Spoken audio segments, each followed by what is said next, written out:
Hi friends, final ಆಗಿ KSRTC ಯವರ ಚಾಲನಾ ವೃತ್ತಿ ಪರೀಕ್ಷೆ ಹುಮ್ನಾಬಾದ್ ಮತ್ತು ಹಾಸನದಲ್ಲಿ ಎರಡು ಕಡೆ ಇತ್ತು.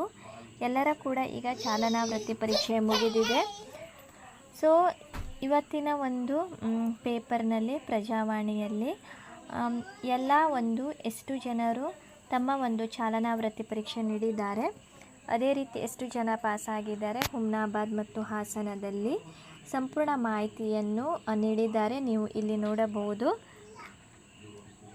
KSRTCಯ 2000 ಹೊಸ ಚಾಲಕರು ಅಂತ ಇಲ್ಲಿ ನೀಡಿದ್ದಾರೆ. ನೀವು ಇಲ್ಲಿ ನೋಡಬಹುದು.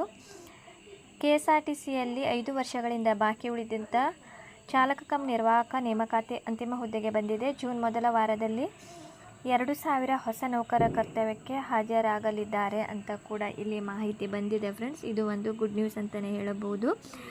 2022ರಲ್ಲಿ ಈ ಒಂದು ಅಧಿಸೂಚನೆ ಹೊರಡಿಸಿದ್ದು 2545 ಚಾಲಕ ಕಮ್ ನಿರ್ವಾಹಕ ಹುದ್ದೆ, 1200 ಚಾಲಕರು, 746 ಮೆಕ್ಯಾನಿಕ್ ಹುದ್ದೆಗಳಿಗೆ ಆಗ ಅರ್ಜಿ ಆಹ್ವಾನಿಸಲಾಗಿತ್ತು. ಅನಂತರ ನೇಮಕಾತಿ ಪ್ರಕ್ರಿಯೆ ಸ್ಥಗಿತಗೊಂಡಿದ್ದು 2023 ಅಕ್ಟೋಬರ್ನಲ್ಲಿ ಈಗಿನ ಸರ್ಕಾರ ನೇಮಕಾತಿ ಪ್ರಕ್ರಿಯೆ ನಡೆಸಲು ಮುಂದಾಗಿದ್ದು 2545 ಬದಲು 2000 ಚಾಲಕ ಕಮ್ ನಿರ್ವಾಹಕರು, 746 ಮೆಕ್ಯಾನಿಕ್ ಹುದ್ದೆ ಬದಲು 300 ಮೆಕ್ಯಾನಿಕ್ ಹುದ್ದೆಗಳನ್ನು ಭರ್ತಿ ಮಾಡಲು ಅನುಮೋದಿಸಿದ್ದು 2020 ಜನವರಿಯಲ್ಲಿ ತಾಂತ್ರಿಕ ಸಿಬ್ಬಂದಿ ನೇಮಕಾತಿ ಪೂರ್ಣಗೊಳಿಸಿ ವಿಭಾಗ ಮತ್ತು ಘಟಕಗಳಿಗೆ ನಿಯೋಜನೆ ಮಾಡಲಾಗಿದೆ. 2000 ಹುದ್ದೆಗೆ ನಿಮಗೆ ಗೊತ್ತಿದೆ 25,494 ಅಭ್ಯರ್ಥಿಗಳು ಅರ್ಜಿಯನ್ನು ಸಲ್ಲಿಸಿದ್ದಾರೆ ಫ್ರೆಂಡ್ಸ್. ದಾಖಲಾತಿ ಪರಿಶೀಲನೆ ಬಳಿಕ 13,954 ಅಭ್ಯರ್ಥಿಗಳು ಅಲ್ಲಿ ಅರ್ಹರಾಗಿದ್ದು, ಹುಮ್ನಾಬಾದ್ ಮತ್ತು ಹಾಸನದಲ್ಲಿ KSRTC ತರಬೇತಿ ಕೇಂದ್ರದಲ್ಲಿ 1 ವರ್ಷದಿಂದ ಚಾಲನಾ ಪರೀಕ್ಷೆ ನಡೆಸಲಾಗಿದ್ದು 12,431 ಅಭ್ಯರ್ಥಿಗಳು ಪರೀಕ್ಷೆಗೆ ಹಾಜರಾಗಿದ್ದು 7,352 ಅಭ್ಯರ್ಥಿಗಳು ಅದರಲ್ಲಿ ಉತ್ತೀರ್ಣರಾಗಿದ್ದಾರೆ ಫ್ರೆಂಡ್ಸ್. ಮೀಸಲಾತಿ ಪ್ರವರ್ಗದ ಆಧಾರದ ಮೇಲೆ ಆಯಾ ವರ್ಗದಲ್ಲಿ ಅಧಿಕ ಅಂಕ ಗಳಿಸಿದವರನ್ನು ಅವರು ಆಯ್ಕೆ ಮಾಡಲಾಗುತ್ತದೆ ಎಂದು KSRTC ಅಧಿಕಾರಿಗಳು ಮಾಹಿತಿ ನೀಡಿದ್ದಾರೆ ಅಂತ ತಿಳಿಸಿಕೊಟ್ಟಿದ್ದಾರೆ ಫ್ರೆಂಡ್ಸ್. ಅದೇ ರೀತಿ ಯಾವ ರೀತಿ ಅವರು ಒಂದು ಪರೀಕ್ಷೆ ನಡೆಸಿದ್ದರು ಎಲ್ಲ ಮಾಹಿತಿಯನ್ನು ನೀಡಿದ್ದಾರೆ. ಅದು ನಮಗೆ ಬೇಕಾಗಿಲ್ಲ. ಸೊ ಬೇಕಾದರೆ ನೀವು ಈ ಒಂದು ಆರ್ಟಿಕಲನ್ನು ನಾನು ಹಾಕುತ್ತೇನೆ, ನೀವು ಬೇಕಾದರೆ ಓದಿಕೊಳ್ಳಿ ಹೆಚ್ಚಿನ ಮಾಹಿತಿಗಾಗಿ. ಅದೇ ರೀತಿ ನೀವು ಇಲ್ಲಿ ನೋಡಬಹುದು. ಪ್ರತಿದಿನ ನಿಮಗೆ ಗೊತ್ತಿದೆ 100ರಿಂದ 120 ಅಭ್ಯರ್ಥಿಗಳಿಗಿಂತ ಹೆಚ್ಚು ಅವರು ದಿನಕ್ಕೆ ಒಂದು ಅಭ್ಯರ್ಥಿಗಳ ಚಾಲನಾ ವೃತ್ತಿ ಪರೀಕ್ಷೆ ನಡೆಸಿದರು. ಇಲ್ಲಿ ನೀವು ನೋಡಿ, ಹುಮ್ನಾಬಾದಿನಲ್ಲಿ ಚಾಲನಾ ವೃತ್ತಿ ಪರೀಕ್ಷೆಗೆ ಹಾಜರಾದವರು 2510 ಅಭ್ಯರ್ಥಿಗಳು. ಅದರಲ್ಲಿ ಉತ್ತೀರ್ಣರಾದವರು 1408.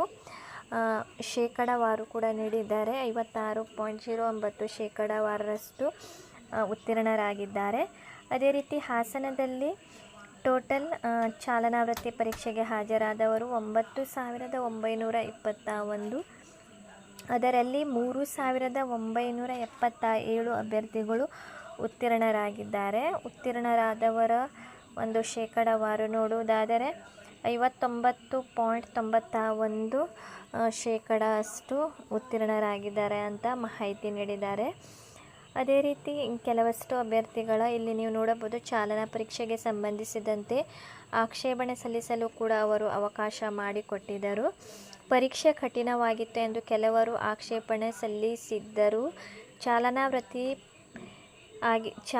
ವೃತ್ತಿ ಆಗಿರುವುದರಿಂದ ಮುಂದೆ ಅವಘಡ ನಡೆಯದಂತೆ ನೋಡಿಕೊಳ್ಳುವುದು ಅಗತ್ಯ. ಅದಕ್ಕಾಗಿ ಪರೀಕ್ಷೆಯಲ್ಲಿ ಚಾಲನಾ ನಿಯಮಗಳನ್ನು ಕಟ್ಟುನಿಟ್ಟಾಗಿ ಪಾಲನೆ ಮಾಡಬೇಕಾಗುತ್ತದೆ.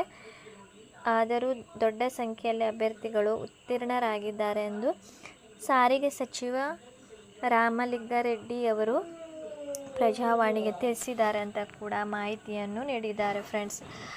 ಸೊ ಈ ಒಂದು ಗುಡ್ ನ್ಯೂಸ್ ಅಂದರೆ ಜೂನ್ ತಿಂಗಳಿನಲ್ಲಿ ಕೂಡ ನಿಮ್ಮ ಒಂದು ಕಟ್ ಆಫ್ ಲಿಸ್ಟ್ ಬಿಡುವ ಸಾಧ್ಯತೆ ಇದೆ ಆದಷ್ಟು ಬೇಗ. ಸೊ ಎಲ್ಲರೂ ಕೂಡ ಕಮೆಂಟ್ನಲ್ಲಿ ಕೇಳುತ್ತಾ ಇದ್ದೀರಿ ಎಷ್ಟು ನಿಲ್ಲಬಹುದು ಅಂತ. ನೋಡಿ ಫ್ರೆಂಡ್ಸ್, ಅದು ನೆಕ್ಸ್ಟ್ ಬೇರೆ ಬೇರೆ ಒಂದು ಕ್ಯಾಟಗಿರಿಗೆ ಬೇರೆ ಬೇರೆ ಪರ್ಸೆಂಟೇಜ್ ವೈಸ್ ನಿಲ್ಲುತ್ತದೆ.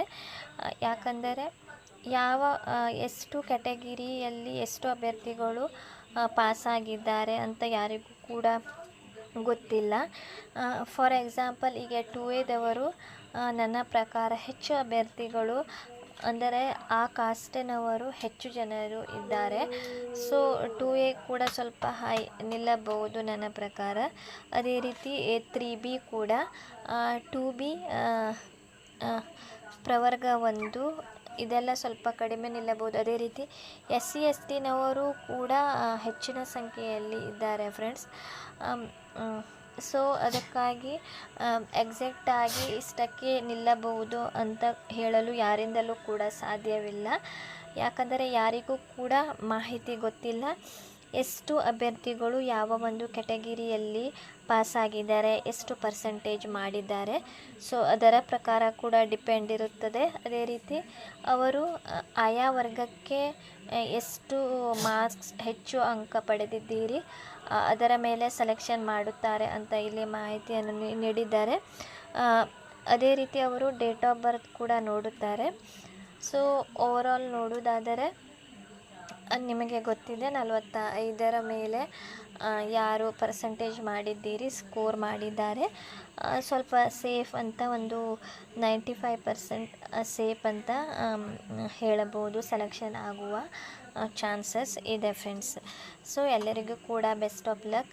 ಯಾರಿಗೂ ಕೂಡ ಡೌಟ್ ಇದ್ದರೆ ನೀವು ಕಮೆಂಟ್ ಸೆಕ್ಷನಲ್ಲಿ ಕೇಳಬಹುದು.